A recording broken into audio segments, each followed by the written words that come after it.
Hello and welcome to part 2 of our Meghan episode. This episode was supersized because we had a lot of conversation about the Spotify deal. So if you missed part 1, definitely go back because it includes the Spotify conversation that Alex and I had, as well as the first part of our Meghan Markle deep dive. So getting back into it, the Monarchy and Meghan. So I think that there is a real conversation we should be having about Meghan marrying into the British royal family. And that's not to say that she has more responsibility than the white people to reform an antiquated institution, but she was very prepared to join and work for the monarchy and spread confidence in the Commonwealth countries, many of which are majority black and brown. So she was ready to work within the system. Now, there is debate Mm, really reform from within the system, but this is something that we really don't talk about. That if this had been successful and she had been successfully integrated into the family, would that have actually been better? Or would it have just been better for the image of the British royal family as like a little less white? Do you know what I and mean? yeah, and I think you can see that example of what would have happened if she would have stayed at the Caribbean tour. That would have been Meghan and Harry's tour without a doubt. And I promise you it would have went another way. It would have went a good way. And the reason why I hate that is because it would have completely erased all the very important conversations that the Caribbean is having about the Commonwealth and how the British royal family and the government have literally not paid their dues back for what they did to those countries. Yeah, And and it's something Meghan, that sorry. oh no, it's okay. No, I'm just saying, like, and Meghan was okay with that. And I'm sure she didn't think of it like that, but that's not an excuse. It may be a reason, but it's not an excuse. Her ignorance is not an excuse. Yeah, I agree. And if I was looking into, okay, this is like clearly right up my alley. I found this Science Direct Women's Studies International Forum from February 2021, and it was called Monarchy is a Feminist Issue, Andrew, Meghan, and Me Hmm. Too Era Monarchy. And I said, shoot that right into my Yep. veins. So the introduction of this study is that in reading representations of Meghan's feminism through longer histories of women, feminism, and patriarchy in the monarchy, this article reveals the limitations to feminist discourses possible from within the institution. So that's kind of Hmm. something I already said. And Meghan, so basically a quote is, as women, it is 100% our responsibility to uplift others. Meghan and neoliberal feminism. And I said, oh Hmm. boy, they are going there. So just to finish it out, they say that we understand the feminist campaign spearheaded by Meghan during her time within the British monarchy as royal work. That is, they are part of an ongoing, carefully orchestrated campaign to position the royal institution as deserving of its privileges. All senior royals undertake such duties, and they are strategic, timetabled, and managed forms of self presentation, which act as symbolic markers of value for the institution. So it really calls into question what she would have been able to change and if she was in some ways agreeing to work within the framework of the patriarchy in like one of the oldest examples of just like, you know, Yeah. And I mean, it's not, and again, it's not too shocking for me than we think about Meghan because okay. oh boy. Megan and yeah, right. Let me prepare. Megan and intersexual feminism like hasn't been a thing until she experienced racism and misogyny, and that really speaks to her privileges. She is a Yeah. light skinned woman that, in many ways, can be passing, and I want to be very clear about that because I think white passing. I know for me in the Black community, white passing means someone who purposely is trying to be white.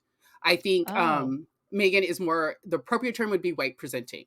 She doesn't want to appear white. It's been very clear for up to a decade. She has not gone out of her way to look white. So she is not trying to pass that way, but she still benefits from it. And again, I feel like she allowed herself to sit in this ignorance because she can benefit so much from white privilege or light skin privilege and colorism. So I think it's a natural fit for her, to come into the royal family at this time of 2018, where the royal family was really starting to talk a lot about modernizing and being a modern royal family, that she thought, oh, I can be a part of that. And all they need is me to representation, politics. They were going to exploit that. And it seems like Meghan was very much okay with it being exploited for that. But I do have to defend her on one hand, though, because I think it happened pretty soon. She realized what that meant for her. And Yes. I give her props here because it seems like the moment she realized what meant for her, she started rebelling against it. I also think that in the beginning, I think she did have a sense she would be able to do more, and that's what they wanted because, like, work harder, achieve more in America, amazing. So her first solo venture, which was working with the woman of Almanar who had been displaced from the Grenfell fires and started this hub community kitchen to cook and create community. She gets in there, she's rolling up her shirt sleeves, she's getting in there, she's helping to cook. She wants to do more. They create this cookbook together. It makes $500,000. It knocks J.K. Rowling off the top of the list. She has her first speech at Kensington Palace on the grounds, and it's like women from 29 different countries. It's a beautiful display of multiculturalism, and this thing that she thought was going to be so hailed, which is not why she did it, but I think she thought, like, I can really sink my teeth into things that I care about because I have that kind of Yep. power now. She quickly found out that is not how this was going to be going with the way No. the media covered it, tying it to terrorism. Again, I think the timing of Brexit having passed in 2016 and this anti-immigration stance, there were a lot of things working against her. In my head too, KP at the time, I'll find the article and post it. Supposedly, KP sources talked shit on that event and said like they weren't happy that it happened on KP grounds and they didn't approve that. So it really felt like it was coming from the inside too. And I think too that goes with the royal family has always relied on white saviorship, which means a lot of the photos, like I've said, scroll through their Instagram, guys, before Meghan came along. It's so interesting. And what I find really interesting is usually Harry. That's with the black and brown people. But when you see a white person helping poor people, specifically black and brown people, usually the heart goes a little bit more thud thud. When you see a black person or a brown person helping black and brown people, it's like, oh, that's nice. It Well, just doesn't. or it's nefarious, or it's Mhm. she's aiding in terrorism. Like these people, you know what I mean? Exactly. It's Exactly. xenophobic. Meghan, I don't think they expected it to be that big. I don't think the royal family realized how much people wanted to see people that look like them interacting with them. And doing real Like work, like real important work. real work. I think white saviorship is something that people are getting more and more sick of, even if they don't know like fully. And I think like UK and racism is a very weird thing. I'm seeing that more and more, and how many black people that are in high society just don't think it exists because black and white people rub shoulders sometimes. Can I tell you something? There's a Hmm. book by Akala, who is this rapper and just amazing human from the UK. It's called Natives. It's a really good kind of hybrid memoir about growing up black in the UK, but being like a highly intelligent individual and no Mm, one thinking that you're smart because you're black, right? yep. And the way in which Americans are always America's always kind of like 10 to 15 years ahead of the UK when it Hmm. comes to talking about race. And part of that is because in America, we had to have an actual reckoning with our laws that literally made racism legal. So we had to Yeah. undo those laws. Not that the civil rights movement solved racism, everything's fine. It's not Yeah. that. The UK hasn't had that same thing to grapple with, but they still have deep seated racism Hmm. in their country to work through, and also their very big role in participating in the slave trade, which brought enslaved individuals to America, to the Yeah. colonies. I mean, it's a little. I just need to say this real quick. I'm forgetting this guy's name. But he's Nigerian. He got really big in like 2019, 2019 when all the Black Lives Matter protests were going on. He started doing like conversations with the black guy or something like that. It was really Oh, big on yeah. IG. Yes, him. He seemed great for a bit, but it became very prevalent very quickly. I love Meghan, but like Meghan, a lot of his talks about racism was supposed to be easily digestible for white people. And at one point, he goes on another podcast with two black podcasters that are American. And he pretty much said, like, see, this is the thing about America and with racism. Like, you guys just still have so much trauma from what happened. So you guys hold on to it. And they both look at each other because, like, dude, you're Nigerian. You're What? Nigerian. Like, his name is like, I don't know, like Thomas something. It's like, do you really think your ancestors named you Thomas? Like, where Oh, do you think you shit. got that name? You know what I mean? And then I saw like Nigerian podcasters talking about it, like, this is so embarrassing, but this is so much what of our country thinks like, oh, we don't, Americans, they just, African Americans are just whining too much and they talk too much and get over it. While forgetting that we were directly impacted by these things. Like, our resources in our country is still struggling so much from that. But somehow we think we're better because maybe it's like it's easier for them to, immigrant to the UK and, I don't know, get awarded by the royal family because they successfully became a musician. It's like the OBEs, I've always said, like, those little medals is just a really great gaslighting Oh, tactic. that stuff is wild. Some guy recently got dragged for filth on Twitter trying to make an argument about some really bad argument about racism. He was saying something stupid, I forget what, but Yeah. he had OBE like in his profile and people were like, "My dude, my Yeah. guy." It's a way to, I think, trap and quiet. It's interesting seeing some very popular Black activists get that OBE and how what they say changes, even if it's just slightly, it changes. But going back a little bit to the wedding, so because you said about, feeding into the framework, and I think it's very obvious that Meghan did. I mean, even I think about Spare when Harry talks about introducing her to Charles, and he's like, my dad likes hair down, barely any makeup, blah blah blah. Meghan's like, okay, let's do it. Let's do it. And that's not very feminist of her. And again, I get back to that point though, I'm a feminist to my core. But if my husband told me, and I'm about to be introduced to his dad the first time, who's very important to him, was like, this is how my dad likes the hair long and down, I'd be like, Oh okay, yeah. let me go get some extensions. Okay, let me give you clean girl look. Like, let's do it. Like, I get it on that point. But obviously, like, you get to the wedding. And I think Meghan got caught up in the very Tory way of muscling through a lot of the racist policies that were going on, immigration, Brexit. This is also when they were voting about the Windrush generation was during the Oh yeah, 2017, 2018. this was messed up. I did a series on Messed this. up. It's wild. And that's all going on between when they're being engaged to the wedding. Okay.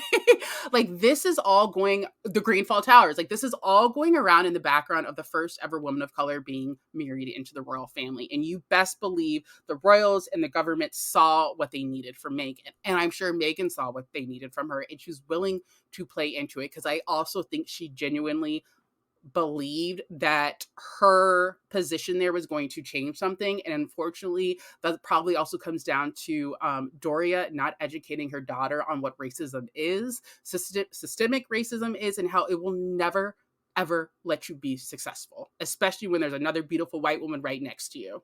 Because she's the one who's going to be successful. So, like, the choice of the Blackness, I found very beautiful, a part of the wedding.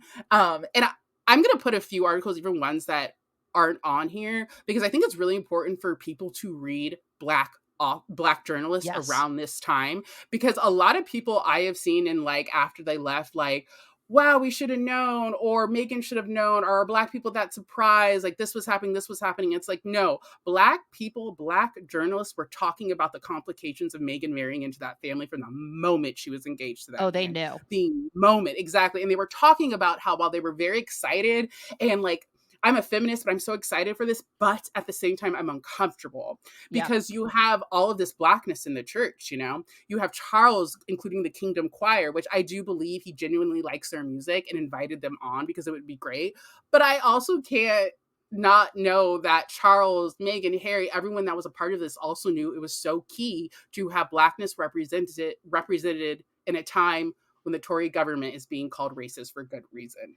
And also, Britain, it just in Megan's defense, it's also like this is a thing we do with marginalized people where they have to represent and be everything, yes. while a white individual is allowed to be an individual. They're not. So, Exactly. in Megan's defense, she does not get to be an individual. She has to No. represent something greater, and to some extent, she has no control over that. And also, Mm-mm. we're talking about this. They're just two people that fell in love and wanted to get married, but there are all these other kind of A political, component. Yes. social, That they calculations had to to make. agree to in some way to do what they did. And then obviously they didn't agree with it anymore and they walked. And But they went into this agreeing to these terms that were rooted in racism and problematic behavior of the government wanting to put a band-aid over all of these issues. The government wanted to use Black proximity to say, no, we don't have a racism problem. So like this wedding is so much, especially by conservative media, the Rhoda, like this means we are in racial harmony. Like, stop talking about racism, stop talking about Brexit being racism, stop talking about the Windrush generation. There is a Black princess, and we all love her, and we gave her a great wedding, and then we wrote all of these nice things about her. Yes, we liked And her. We liked her until we didn't. so like speaking of like really great authors, the New York Times, the New Yorker have some great ones. There's one by Miss Tillett. The quote says, imbuing Miss Markle's racial biography with so much redemptive potential, much like we did with President Barack Obama, ignores the xenophobia and structures of racial inequality upon which Brexit, and by extension insular notions of British identity that the monarchy symbolizes thrives. And as we have seen, the British identity, which is this patriotism, which is all very conservative and sees Britain as white, has been a huge factor in why Meghan, I think, has had a lot of trouble. But it does also make me sad because, again, that back and forth of Meghan feeding into these things, though. And do I think this is part of obviously her trying to fit in and to not cause trouble because everyone was already so much on high alert.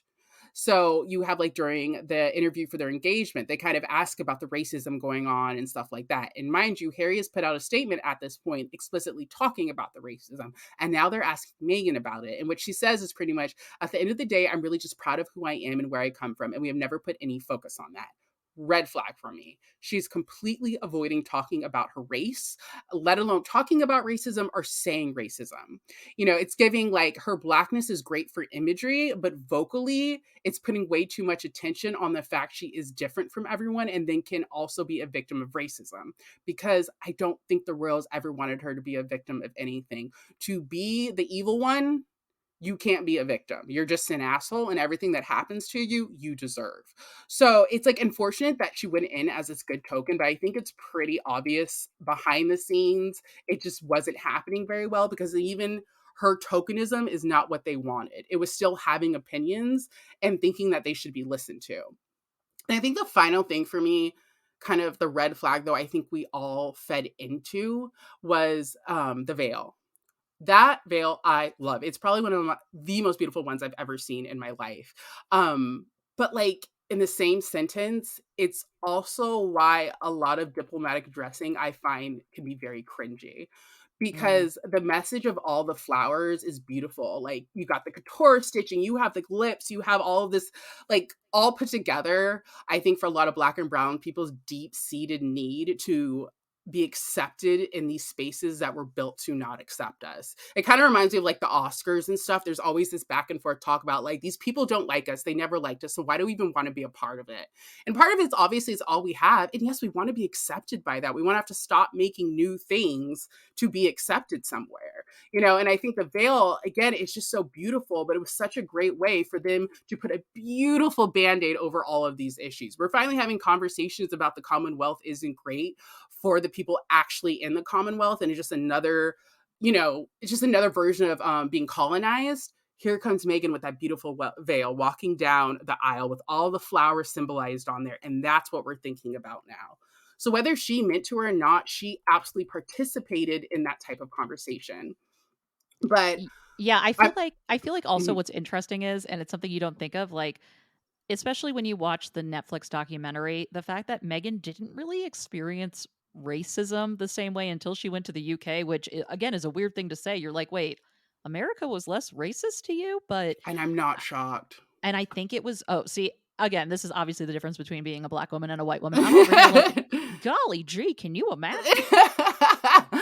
No, yeah, I mean, it's being light skinned, I think too, like Megan, our country, many countries do like women of color, but they want us to be exotic. which means you have to have the perfect balance of being light and skin color, but also having European features. And Meghan, to that racist mind who doesn't think they're racist because they've like fucked a black girl before, she's perfectly appealing. Okay. Like perfectly appealing. And I mean, honestly, like I love my mom. My mom's a very light skinned woman. She has freckles. She just like has that Meghan Markle beautiful curly hair. And absolutely, she has experienced what it's like with black men and white men. It's like you're a trophy. You are a Mm, trophy. For white men, it's like, I'll fuck a black one. Look how cool I am. And I found a beautiful one. You know what I mean? Like that's the mindset that's happening. And I think here again, it's like everyone is so happy we can say that we will rub shoulders with a black person. And I think it really brought out in a lot of communities that yeah, we still want to belong, even though we know this isn't great for us. And I'm just going to finish it off with this great quote from Doreen St. Flex, and this is from the New Yorker. St. It's Felix. Sorry. It's oh, okay. thank St. you, St. Felix. Felix. I obviously will post the link. It's pretty much a real, you guys, please read this article. It's a beautiful ode to Doria Ragland and just her presence in all of this. But it says, in front of billions, Markle entered one of the oldest halls of whiteness with the flowers of former colonies sewn into her veil and blended in. Ragland stood out. It is true that Markle and her groom beautifully threaded black rituals throughout the ceremony, but claims about the wedding's wokeness are a little jarring. This was a royal marriage set against the backdrop of the government threatening to deport Britons of the Windrush generation. Was that melancholy in Ragland's eyes, a worry about whether her daughter would truly be accepted in the family and what she may have to do to usher in that acceptance? Did Ooh, she recall the Christmas luncheon that Markle attended in December, at which Princess Michael of Kent wore a blackamoor brooch clipped to her jacket? And I'm going to end that quote there. And I think we all wow. have the answers to many of those questions. So while I think there's absolute judgment for how Meghan was willing to be this tool for them, there needs to be so much empathy there. Gosh, I'm Agreed. gonna get emotional, like No, this because that was I that was just beautifully said. I can't imagine. I can't imagine. And now knowing too, in the docuseries of Doria saying like, I regret not preparing her for this, and telling her before they even got married, like, this is racism. This is bad. They're not standing up for you. Like, what are we gonna do? And Meghan being like, Mom, I don't want to talk about it. I don't want to hear the word. I don't want to talk about it. I'm focusing on the positive. I get that so much. It's like, what? I can't fit in, but like I'm light, I'm beautiful, I'm so skinny. I got so skinny for them. I'm quiet, I'm pushing everything they want me to, but I still can't fit in. And then finally having to say, like, am I just gonna become like a Candace Owens, or am I going Yep. to stick to my morals, and am I gonna walk? And we know what happened. And I think this should all just be a lesson to us to be very careful about representation politics and these really beautiful, glamorous ceremonies that are supposed to symbolize that we are in a racial, awakening and we have moved on. It never means that. It never means that. Well It never said. does.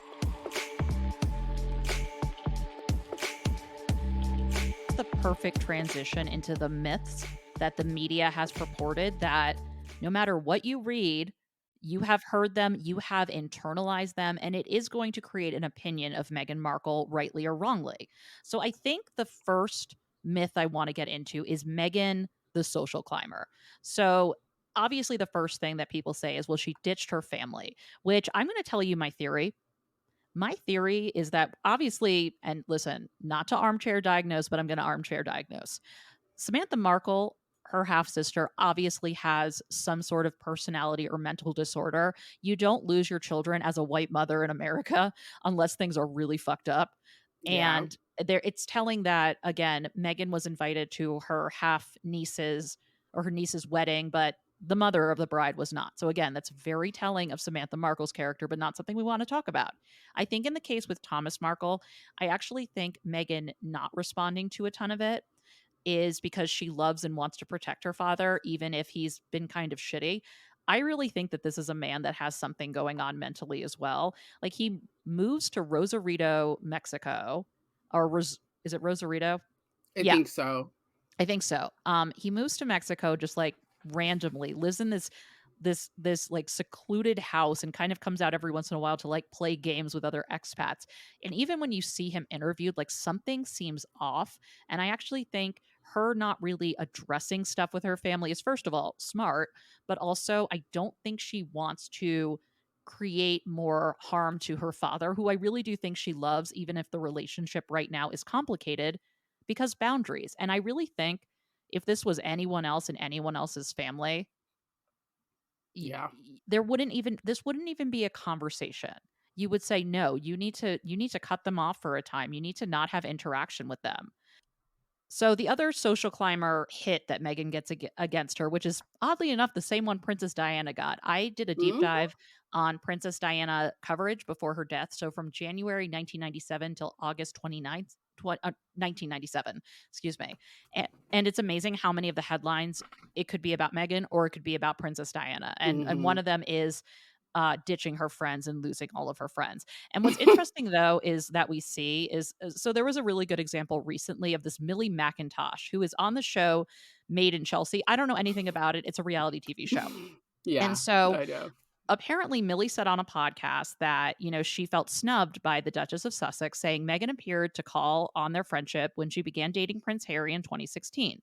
She revealed a final exchange after Millie had asked her about the blossoming relationship with the prince, which evoked an abrupt message from Meghan. And then Millie says she basically told me to fuck off in that message. So I did, and we haven't spoken since. Millie, I wonder why she decided to cut things off with you as you're going on a podcast like 5 years later to talk about it. Also, Well, notice that she says she basically told me. We don't know what was in the message. We just know mhm. Millie's point of view. And I bet you, this is my guess. Meghan was becoming friendly with Millie. It was fine. She starts dating Prince Harry, and suddenly it's like, oh, shoot, I need to think about who I'm friends with. Even Yeah. the Piers Morgan thing, Harry's like, cut that shit off. Yes. We beefing. And then he's like, and you got to be careful with some of these friends because unless they are your diehard near and dear, if a paper comes running or there's They're money gonna involved, talk. they might sell you out. And I think she started making the decision to protect herself. And again, it's like Millie's kind of proving the point that maybe this was a good idea for Meghan to no longer be friends with a reality TV Mhm. star in the UK. And this reminds me of her former agent. I'm forgetting the woman's name, but she did a Daily Mail article. She talked to Daily Mail, I think it was like 2018 or something, like before the wedding, around that time. And she was very loving towards Meghan, like, she's amazing. This is how I met her. We worked together. It was great. But you could tell that she was like a little hurt. There was this kind of like, but like, I don't talk to her anymore. Like, she got with Harry. We did one more event. I think she says, like, at one point, I think it was a World Vision event that someone, like a reporter, had came up to her and she like had snapped, like, just talk to my agent, okay? And she was like, that was so unlike Meghan. She was never like that. I could tell she was really stressed. I just didn't get what's going on. And she said, like, that was the last time I saw her. And after that, she pretty much sent me an email saying, like, I'm sorry, I'm not going to need your services anymore. I'm going to be moving over with Harry. I'll get in touch whenever I can. But pretty much it might not happen. Yeah. And then like 2019, maybe 2020, she does another interview just tearing Meghan apart. Tearing her apart, how she dropped everyone, she's a social climber, just feeding into all of those things. And again, it's kind of like, y'all really don't understand why she didn't cut you off. Yeah, seriously. And I think though, because this was also reported about Kate too. It was like she didn't have many friends, and then she was like cutting off friends. Some of the people were pissed at William and Kate's wedding because they didn't get an invite. Was that when you become a royal girlfriend slash fiance slash wife, you have to cut people off. It happens.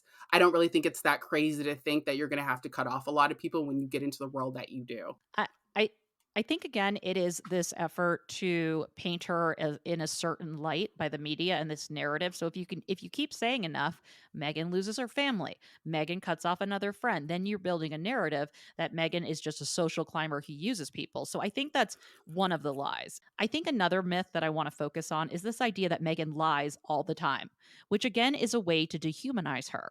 Because Yeah. I think, like anyone else, if you were recorded all the time with what you said, you probably misspeak or misremember Hmm. something. And it's not an intentional, nefarious lie. But I think if you can say that she lies about everything, big and small, then you can say she lies about racism within the royal family. She lied Exactly. about this. And that's the idea. Get her for little lies. Meghan said this. And okay, so I have a question because a lot of the quote unquote lies stem from allegedly the Oprah interview. And so Piers Morgan did this whole 17 lies Meghan Markle told in her God, interview yeah, and stuff man. like that. But I kind of sit here and I wonder if Meghan and Harry regret the Oprah interview. Do you know what I mean? Like, I've really Um, had times where I'm like, I wonder if they really regret doing that, or if the mindset is it didn't matter when they talked or what they said, it was going to have the same outcome. Do you know what I mean? yeah, I don't think they should regret the Oprah interview. I wouldn't be kind of surprised. Obviously, it's gotten backlash, but the Oprah interview, for the first time, people listened to them. For the first time, it felt like people were like, "Oh, wait, Megan just, like, isn't an evil, horrible bitch." Like, "Oh," and she was, like, pregnant during that entire time where we brutalized her every single day. And, oh my gosh, like, she might have been affected by that and almost, like, wanted to kill herself because every single day people were telling her she was the issue and she was destroying an entire family, institution, and possible country. You know, no one seemed to realize that until they saw Megan sitting there pregnant with a dark eyeliner around her eye and crying. Okay. And I've said before, and I will say it again, I'm glad they did that interview, but it also enrages me that Megan had to sit there and cry for white people to empathize with her. Fair. That pisses me off. Like, because it represents so much what Black women and Black people have to do to finally get some empathy. Like, it's like with what happened in oh my god, how am I forgetting his name? George Flynn? No, Michael Flynn. Oh, Michael Flynn. What am I saying? What is his I'm name? ready. I'm ready. Michael Flynn worked for Donald No, Trump. no, I'm Who are so you wrong, you talking about? guys. Holy shit, you guys are gonna kill me. I'm Okay, talking what? about the poor Black man that got stomped on. Shut That the fuck what's his up. name? George Floyd. Holy shit. Oh my Thank you. god. We went from Michael Flynn to George Floyd. Okay. I'm Okay. gonna take a deep breath. Please Yeah, continue. deep breath. I guess we needed that before because I was going in. I was going in a little laugh before I go back in again. So I think that, like, is another great example. Like, we didn't get an uprising until we watched a man slowly die for 9 minutes on camera. Like, you can't tell me Black and brown people don't have to be stomped out, crying their eyes out, and literally on the brink of death for a lot of white people and non-Black people to finally have some empathy. And Mhm. so while it got them backlash, I think overall that backlash has not touched what it was able to do for their public persona, which is finally get people to listen, to finally get people to say, maybe not every single headline, not every single source is correct or only telling us half truths. Because also KP did honestly Meghan and Harry a weird favor when they dropped that bullying report the night before, because it was so transparent that it was a tactic used to try to silence Meghan. It was so obvious they were just throwing out. It's like, politics when they're on the presidential trail. It's like you're going to throw out anything at the last minute that will potentially get this person in trouble. And that's exactly what they were trying to do with Meghan. But in a lot of ways, it backfired for them because many people were like, the timing here is, and obviously a bunch of white women are telling me that Meghan's a bully. I don't know if I can believe that. And again, because you see this so much in so many environments, whether it's just like you working at your local job and you are only person of color and you try to speak up, or or you're beautiful or you're intelligent and people start seeing it the wrong way. I mean, there's this really great book that just got released, the Burn It Down book, talking about Sleepy Hollow. And literally they're talking about how the main actress, a Black woman, had to walk on eggshells and start conversations with, I'm not trying to be difficult, whenever she had an opinion, compared to her white male Mhm. co-star Yep. who was described as a diva but was never ever treated like she was, which was like she was a bully and a bitch and she was difficult. And that's exactly what we saw from Meghan. She's a bully and a bitch because she has an opinion. And I also want to point out that I that was conveniently dropped, that bullying thing, and then we have never received a report. And it was said You that know. they would never release the report. And I'm going to tell you something: if there was anything in that report, that shit would be out there. That would be out there. Yes, and it pisses, But the damage is long damage is lasting done. because people to this day will bring up Megan bullied people Hmm. because that first all they had to do was plant the seed and allow people's unconscious biases to just run with it.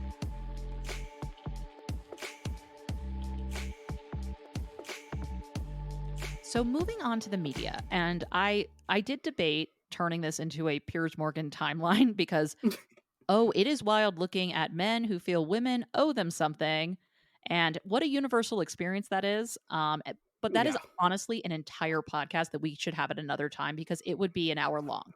So Yeah. what I want to talk about is the fact that Megan really triggers people in the media. I mean, some of the reporting is downright personal in a way that feels very weird. Again, those parasocial relationships, but it's not just the usual characters. We'll talk about the ones that we're used to first, and then I want to get into another kind of woman that she triggers. So, first of all, there is the conservative woman, white UK woman who she triggers the fuck out of. And it's TERFs like Camilla Tominey. She's a Yeah. TERF. It's in her writing. I do not feel bad saying that. And Yep. She so the is. difference obviously between if you look at the way she's covered Meghan and Kate, it is so blatantly obvious the difference and the protection of Kate versus Meghan. And Mm-hmm. there's again the whole Meghan made Kate cry, playing into a stereotype of an aggressive black woman. And then obviously the Grenfell piece, which I have done videos on. This is the one that bothers me the most because not only is it intellectually lazy, it's dangerous to the women Very. that were cooking and also Meghan. There is no research provided except for a No. quote from this man who is a part of an anti-Muslim right-wing think tank. Great And research.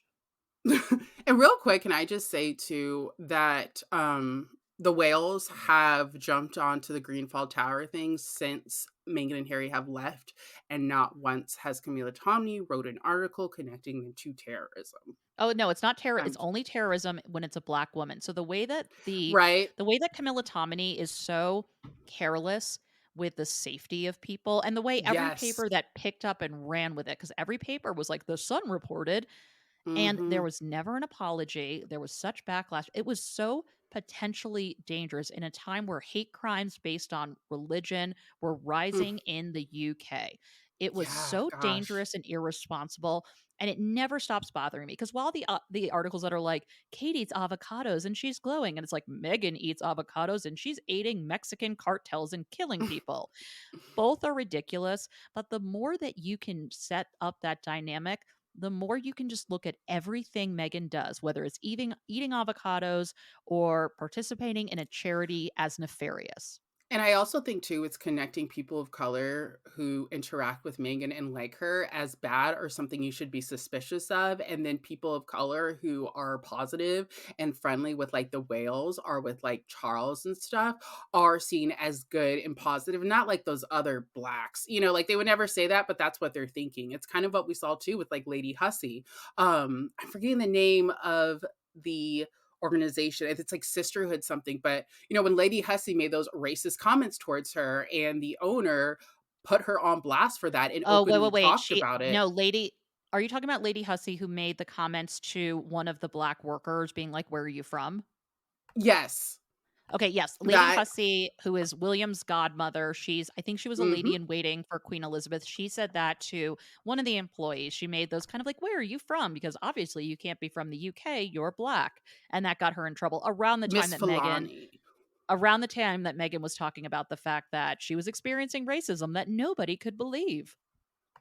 Well, yeah, and this is the time too that they're doing everything they can to say we're not racist, we're around people. And I mean, part of this entire luncheon was like celebrating women and celebrating women who are doing better for the community. And many of those were women of color. I don't think it's specifically to one woman of color, but there was a lot of women of color there. So for her to go in this and be mingling with women of all races, and then this white lady is going to come up and say this racist stuff, you guys, this is white feminism. This is what happens when we think we're in spaces with people that have common ideology with us and that we can relax around. And we're finally relaxed. And then this lady comes up to you and ruins it and makes you aware once again of who you are and what they think of you.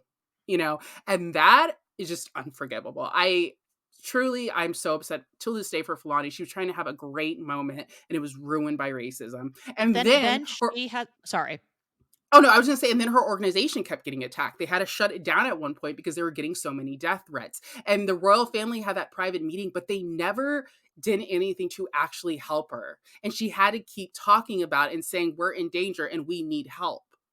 And like, You see it with Megan. You see what happens when it comes to these, Camila, whatever, Miss Tommy, Miss Bitch, whatever, like making these racist articles whenever Megan is around people of color. It's like it is always the black person's fault somehow. Lady Hussey has been able to have a comeback within 6 months of that. Yeah, Six and it's months. amazing That's how much crazy. the black woman had to play a part in that, in accepting the Yes. meeting, accepting the amount of work that black women have to do to assuage racism and white women's tears when they mess Hmm. up, when really an apology should be something you mean and you don't expect anything in return. You show with your Exactly. actions how you are actually going to change. And I think it makes me sad because I think it goes back to what we were talking about previously with Megan of, willingly be a part of this system and help it out. It's like, you know, Filani, I really wish she would have just kept going, and I think it's pretty obvious because she talked about afterwards that she didn't feel comfortable what happened still or what the royals did, the BRF did to try to pretty much apologize. She's like, "I've never still haven't gotten directly an apology. Like, it's not what you guys thought it was, that meeting." But I also feel bad for her because I'm sure she had to. She didn't really have another choice. It's How are all the death threats optics. going to stop? Exactly. She had to. And the royal family has far more power than her. So it's like, I do question Megan and what she did, but I also realize there's so many times, so many examples of Black people having to feed into these racist institutions so they can survive. I completely agree. And I think what we always have to be careful of is there is this want, especially from white liberal women, which I can say as a white liberal woman, Yeah. to say, well, this is just a conservative white women thing. This is Camilla Tominey. It's kin yeah, I know. Alex is like, I know. It's Kinsley Schofield, it's Petronella Wyatt, it's these women that are writing Rebecca English. It's not liberal women. What was interesting though is around Christmas, a story dropped from Newsweek by Joanna Weiss, an American reporter. She wrote that opinion piece for Politico titled 2022, the year we all finally got tired of narcissists. And the thing is, not only is Meghan the focal point of the photo, and she's surrounded by the likes of Elizabeth Holmes, Kanye West, Donald Trump, Elon Musk, but the actual framework of the article centers around Meghan like she is the biggest narcissist. And Yeah. people were understandably pissed.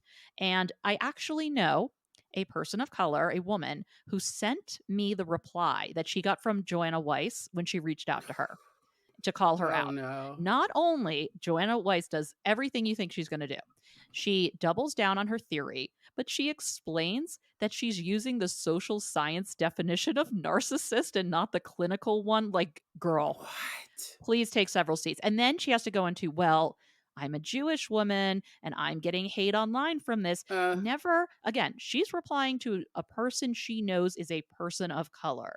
She is then never taking responsibility for why are people attacking her and not saying it's right, not saying that Jewish hate is right.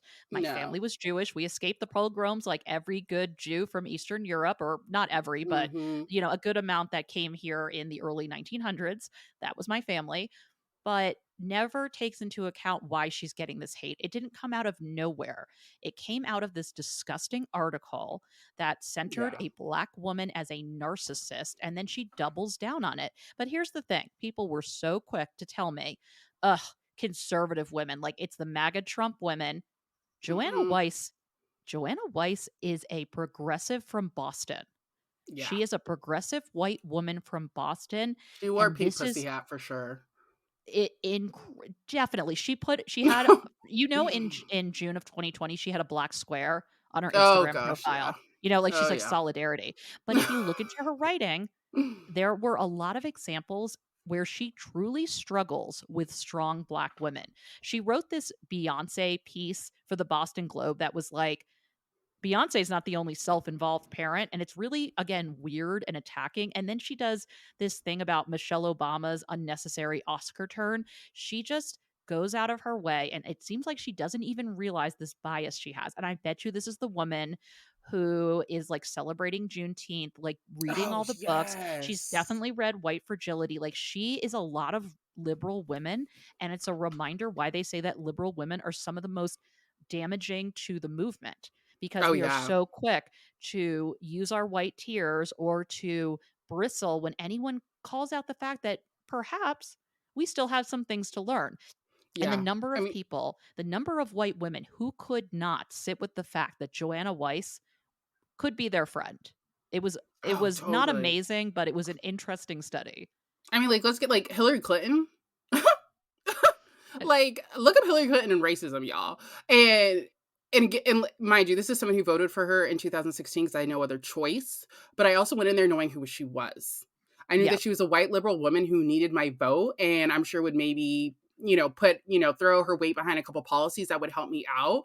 But she still has a racism problem. She still votes for policies that hurt my people, and there has been rumors for years, I mean years, about how nasty her and her husband can be towards black people, especially black people who are serving them in some way. This runs rapid. The Kennedys, Martin Luther King made that famous quote about how the white moderate is more dangerous than the KKK Oh my because gosh, they yes. they will feed you these promises and these plans. We agree with you. We're right, but they want to control it. They want full control. So he's talking about like the Kennedys. I'm going in there thinking they're going to help me. I've got the president's ears, but they keep telling, yeah, we get it. We want to help you, but you need to hold on. It's just not that time. It's just not that time. It's just not Can I that just time. say that if you really want to read MLK, read Where Do We Go From Here, which was written like after the civil rights movement, and Yep. it really talks about like, listen, he was here for universal like basic income. I mean, he is not like the person that white conservatives like to trot out with a quote Yeah. every, MLK Junior Day. It's Yeah. a lot different. And I think, again, I think it's so interesting because Megan, for some reason, just brings out like the predictable racism from conservative women, but also that underlying racism that exists even if you desperately want to be an ally Yeah. and you try to do the right thing, it is still within you. And if Like, you are unable to examine that and take a step back, then you're just assisting in the problem. and I think too, like the Bravo demographic. The Bravo demographic is a really great example too. You'd think those are more like liberal, fun women. They watch all these shows that have diversity, the Atlanta Housewives, you know what I mean? Beverly Hills Housewives finally has a black person on it and an Asian person. Like there are these moments you would think these people with pop culture, they would be a little bit more aware and accepting, but posting Meghan Markle on our Bravo, like IG, our fan site for a while was just horrible. It was horrendous. Elizabeth Holmes, different Elizabeth Holmes, you guys, the SMT. I know this is You what's really wrong. There's the Elizabeth Holmes, and then there's like Elizabeth Royal Elizabeth Holmes. Holmes. Yeah. Yeah. So this is the one I'm talking about now, a royal one, not the one who's literally a criminal. But like and mind you, she has had this conversation about where she went wrong. So I'm not trying to get into that. She's had the open conversation about her racism and where she went wrong. But she was one of the main platforms you could find where it was not supposed to be completely and totally just hate towards Meghan. But even then, the comments were horrendous. I think it's pretty obvious that Elizabeth Holmes, that's in the royal circle, attracts like, a certain type of liberal woman. And those liberal women hated Meghan. They nitpicked every single tiny little thing about her. They kept talking about her hair. They kept talking about her skin tone. And they kept doing it in ways where you, as a black person who was like on these sites, like, hey, that's not appropriate. You get, whether it was Elizabeth Holmes or some of these viewers, you would get, hey, I know maybe it's not nice, but we need to still be able to have a different of opinions. But like any like racism, just no way. But it's like, I'm telling you, this is racism. I know no one called her a nigger, but honey, that's what they're doing in every single other way. When they keep talking about her hair, they keep talking about her skin looks too orange. They keep nitpicking every little tiny thing that she picks out. They're saying inward, inward, inward, because that's what they think of her as. It's like when It's more someone's like, insidious. exactly. It's these microaggressions. And there were so many microaggressions with Megan. I'm like, I could write a thesis on how Megan is a really great example of how racism has just modernized. Yep. Liberals have just modernized their racism. They haven't untaught themselves it. They just taught themselves microaggressions. Yep, it's like your point. Just because you're not saying the N word doesn't mean you're not acting that you're not perpetuating racism and holding up Exactly. structural Or treating racism. someone like the N word, Yeah. like that's how you're treating me.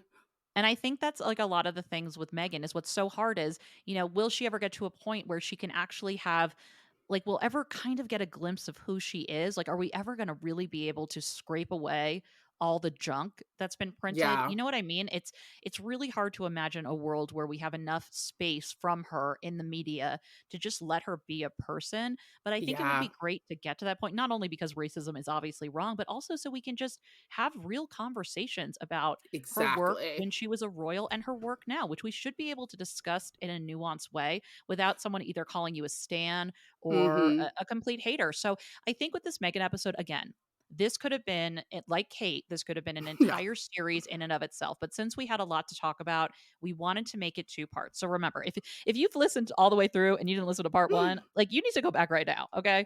That's It's the fun. first rule of business. And It's if you fun. want to get if you want to get these episodes early, they are available on Patreon a day before. So this will drop, I think, on the free feed. This drops. So the Wednesday it dropped. So I think Friday the second part will drop. Which doesn't matter because you're already listening. I realized I was like talking to Alex about this, and then I realized no one needs to hear this. We've just been talking too long and I'm getting loopy. So as we Yes. wrap up, Alex, where can the people find us? You can find us on Lady Audaci-TEA. That's for obviously Lady, and the Audacity is AUDI, and then it's TEA, like tea. You can find that us on Instagram and TikTok there. We have not touched Twitter and probably never will. No, it's a cesspool. It's not even worth it. It's We not even can't worth do it. it, guys. We can't do Oh it. my god, the hate we would get. I can't, I don't have time I for that kind of can't. hate. We're I also on YouTube. won't. We're also on YouTube if you want to stream it that way. So you can't Yes, and see you us, can but you stream can it. hear us. Yeah, so Yay. until next time, pinkies up, my friends. Pinkies up, guys. Bye. Bye.